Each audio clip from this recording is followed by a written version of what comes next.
Hora da nossa coluna de direito com o nosso colunista Paulo Vitor Souto, especialista em direito trabalhista, que já está aqui ao meu lado. E o assunto é o tema bastante atual, que é a lei de equiparação salarial sancionada recentemente.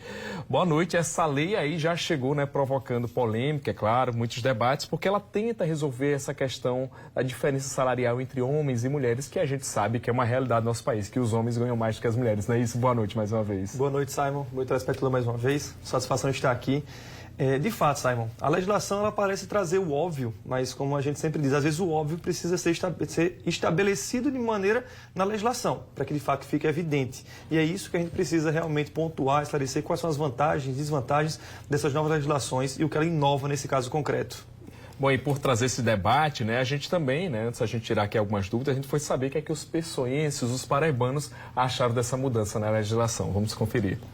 Acho que isso que ainda acontece bastante, essa diferença de salário entre homens e mulheres. A mulher acaba sendo menos privilegiada.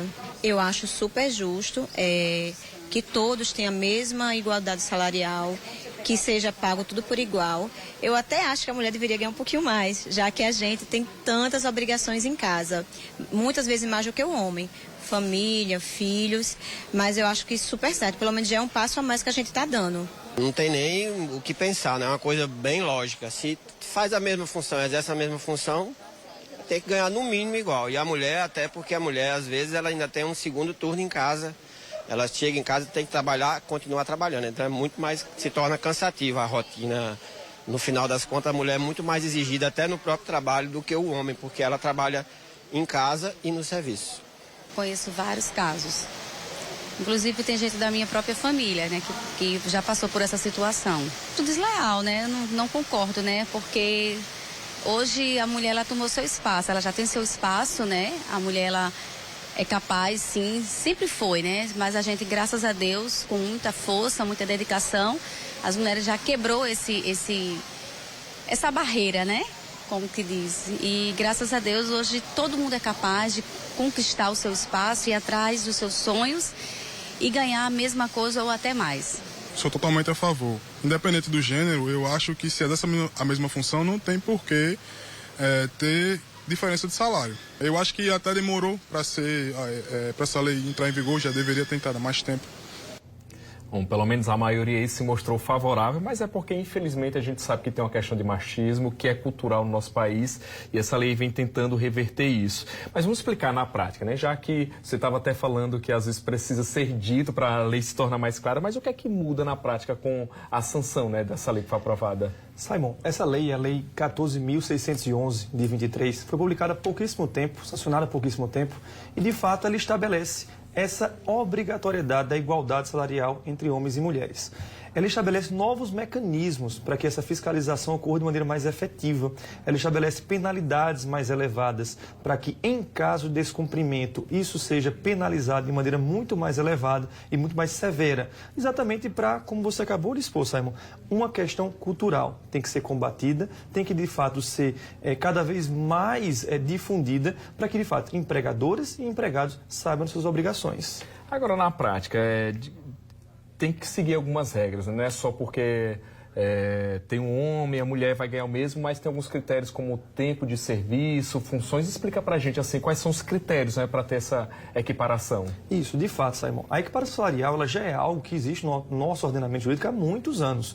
Essa legislação ela apenas deixa de forma mais evidente e de forma muito mais clara os mecanismos para se estimular a igualdade salarial entre homens e mulheres. Então, para este caso concreto, o que de fato é necessário existir, efetivamente, empresas que têm mais de 100 empregados, elas têm que estabelecer um relatório periódico para que, de fato, as remunerações sejam difundidas e que se demonstre de maneira efetiva que homens e mulheres que atuam na mesma função, no mesmo tempo de empresa, no mesmo local, que efetivamente recebam o mesmo salário.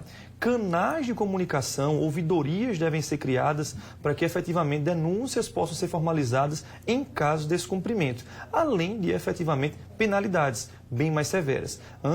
Essa nova legislação estabeleceu uma penalidade mais elevada 10 vezes do que a anterior, ou seja, baseado no maior salário da empresa ela pode ser penalizada até 10 vezes esse salário, o que torna muito mais severo eventuais descumprimentos. Ou seja, é importante esses critérios também, porque a gente não pode querer que um funcionário ganhe o mesmo que o outro, independente do sexo, mas se ele tem uma carreira dentro da empresa, ou seja, porque tem a questão do plano de cargos e carreiras que muitas empresas estão implantando, então, ou seja, tem que ser levado em consideração isso, né? Ou seja, não vai ser de qualquer modo, né? Não, de fato, sem sombra de dúvidas. Empresas que têm planos de cargos e salários, plano de cargos e carreiras, efetivamente elas vão seguir seus critérios objetivos. Essa legislação ela estabelece exatamente o combate em caso de descumprimento desses critérios objetivos. Ou seja, se há um critério objetivo que vem sendo descumprido com funcionários trabalhando na mesma função, com o mesmo tempo de empresa, efetivamente com a mesma qualificação, em caso de descumprimento, sim, poderá haver essa penalização. Mas se eventualmente esses critérios objetivos eles são respeitados, existem pessoas com tempos diferentes na empresa, com funções diversas, não necessariamente essas pessoas vão receber o mesmo salário.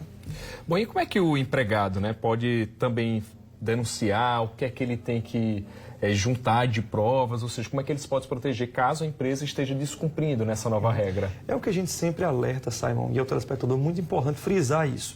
Existem diversos canais para que, em caso de descumprimento da legislação como um todo, não apenas dessa, havendo esse descumprimento, pode-se denunciar o Ministério Público do Trabalho, Ministério do Trabalho e Emprego, os sindicatos que eventualmente podem atuar de maneira coletiva no combate a essas violações e não apenas dessa forma. Individualmente, o trabalhador pode procurar um profissional de sua confiança, em caso de descumprimento, eventualmente judicializar, buscar essas equiparações, essa igualdade salarial em juízo. Isso vai ser analisado caso a caso na Justiça do Trabalho e, eventualmente, sendo comprovado, vai ter toda a equiparação, todos os direitos assegurados. Doutor Paulo, mas como o senhor disse, né, como a multa é pesada, acho que as empresas vão se esforçar para tentar cumprir essa nova legislação, né? Pelo menos é o que a gente espera, não é isso? De fato. E muito obrigado por sua participação e boa noite. Até a próxima. Obrigado mais uma vez. Obrigado, telespectador, mais uma vez.